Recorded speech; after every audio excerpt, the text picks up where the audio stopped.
Hi, I am Abhishek, and in this video, I am going to cover and tell you a story in very simple words about the Khmer Genocide. It is one of the most prominent genocide and less talked genocide in the world history. It actually happened in 1970s in Cambodia. The actually story starts from 1950s. After Second World War, most of the colonies were getting independence from their US imperialist powers, and also the Cambodia, Vietnam, Laos, all the southeastern Asian countries were actually part of French Empire. So like every other country, Cambodia also got independence from the French Empire. And but French and the, you can say, Western power, they actually placed their puppet in Cambodian government, and also their neighboring countries like Laos and Vietnam. So by 1960s and 70s, Vietnam also got some communist ideology forces like Ho Chi Minh, who was leading that, who is called Uncle Ho. So US was fighting these troops in Vietnam. So Cambodia also became the battleground for the US troops. So by end of 1960s, like 6.25 lakhs of Cambodians were killed in different bombings which was US doing throughout the Vietnam. So since the Cambodia was the base, so a lot of women were also used as a sex slaves for the American soldiers.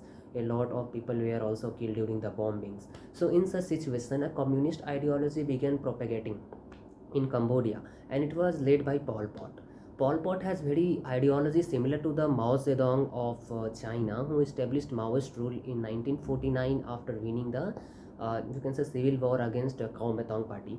So when Pol Pot came to the power in 1970s, he imposed his ideology on the people, which was quite similar to the Maoist ideology in China.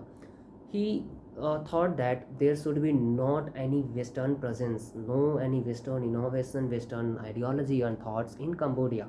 So he began killing engineers, innovators, scientists, researchers who were actually economists, even leaders who were actually responsible for developing the country. He nationalized everything, and he began forcing the people to go to the villages, work in the farms. Families were separated, the childs from the families were taken, they were taken to the concentration camps. A lot of children died there. Most of the people were not given the proper amount of food. Because of that, they lose their physical endurance, their physical power, and they were becoming burden on the Pol Pot's economy of Cambodia, which was already deteriorating.